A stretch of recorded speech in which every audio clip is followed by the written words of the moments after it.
welcome to Tom's Pagoda. We got an actual request for some tips on a rear naked choke, so we'll do a quick do's and don'ts. So real quick, get in my sort of guard. All right, this is actually called rear naked choke, or in Portuguese it's called mata-leão, I believe, which means a lion killer. So if you're in Brazil, don't call it rear naked choke, or you'll get the mata-leão. All right, so first mistake I see with a lot of guys is this is a blood choke. You're cutting out the carotid on each side, on both sides of the. So a lot of guys will try to forcefully get it like this. You have to slip all the way through. Here, turn around. You have to slip all the way through. Do I got whey protein breath? You smell it? What? Breath, the protein breath. Yeah, you reek. I reek. All right, so you got to come all the way through when you're going for this choke. You don't want to be here. You don't want to try to forcefully get it. It's a blood choke.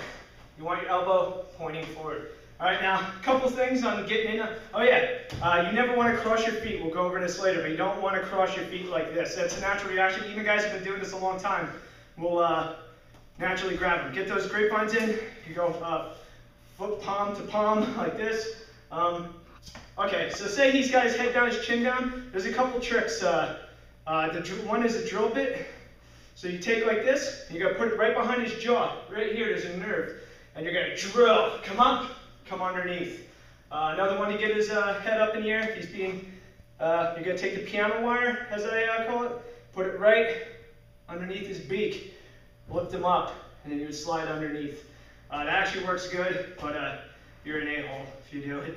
All right, another mistake I see a lot of guys do. Once you come underneath, this isn't really a mistake. It comes down to preference, I suppose. If you turn over this way, it comes down to preference, really. If you, when you go for a choke, a lot of guys hand on the back of the head, don't put them on the top. Hand on the back of the head, and they'll squeeze, and you're pushing his head forward on your arm, but he can peel it off. He can reach up, peel it off, and you know, then it's tough. So this is a little, I guess, Matt Hughes trick. You grab your bicep. He puts his hand like this, same way I showed you on the one guillotine, like that, and he puts his chin down on it and squeezes. And when you squeeze with your chest muscles, just like I showed you on that guillotine, and you're closing off that space, or like this, you know, if you're holding a sawed-off shotgun, you're closing off all the space. You're using all these muscles and squeezing. Don't get into a you know, try to pull them back and pressure it into happening.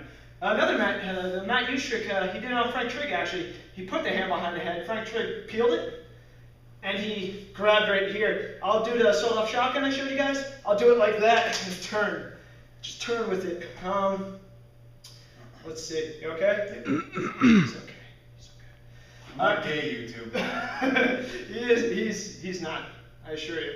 He's been getting a lot of invitations since the YouTube videos. But say he defends, he grabs you on. If you're going for a half-ass, he grabs it. You'll pull, and you'll use this momentum as he's pulling down. You're gonna turn and grab his wrist. Come underneath, grab, and then come under his chin. I always go for this. It seems to be a natural thing as I'm rolling in that frenetic like scramble. I always manage to isolate an arm.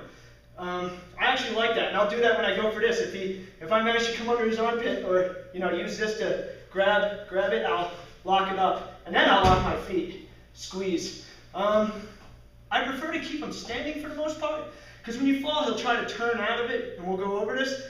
But if somehow he turns it, you want to try to keep him from going in the opposite direction. If I'm coming from this side, and he turns here. Let's try this side real quick, and he turns, he'll turn right into it. So if he's gonna go, if you can force him that way, it's better. Let me see real quick. Let me get in your. Okay. Oh no, he's going to choke me. I'm upset. Okay, so from here. Oh yeah. If he locks these up, a little trick is figure four it. You're gonna come across like this and straighten up. It hurts really bad. Of course, you want to keep your chin in to defend. What else do we do from this position? I should have probably took notes for this video. Yeah, just don't put your head up in the air. And anything else, guys? You want to get his back on the floor and try and... Oh yeah, sure, why not? Okay. So he get in my choke. He tried to choke me. You go like this, put your feet on the mat, drive forward. You want to bring your head next to his head, like this. All right. Now keep coming up. He can't get that choke if you keep coming up. Now you're gonna try to come out to the side, but you don't want to go into the side with the elbow. You're gonna fall right into the choke. Make it easier on him. So you want to come out that way. Okay, you? Okay, I can't remember anything else.